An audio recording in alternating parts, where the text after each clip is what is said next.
Það var þriðji dagskrárliður. Geirþrúðar hagi 8 umsókn breytingar á deiluskipulagi. Sigurður Óli Sigurðsson bæjarfulltrúi tekur til máls. Forseti ágætu bæjarfulltrúar, 7. liður í fundargerð skipulagsráðs dagsett 11. janúar 2017. Erindi dagsett 28. nóvember 2016 þar sem Þröstur Sigurðsson fyrir hönd Hyrnu EHF sækjur breytingu á deiluskipulagi fyrir Geirþrúðar hagi 8. Skipulagsnefnd heimilaði umsækjanda þann 14. desember 2016 og leggir fram tillögu að breytingu. Tillagan dagsett 11. janúar 2017 og unnin af Ómari Ívarssyni hjá landslagi.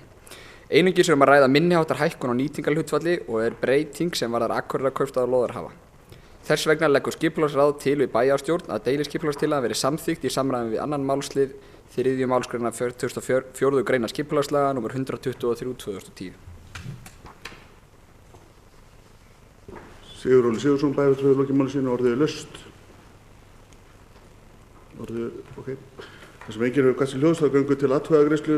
Vinsamlegast gefið merki þess að geta samþykkt. Það samþykkt samhljóða með 11 atkvæðum.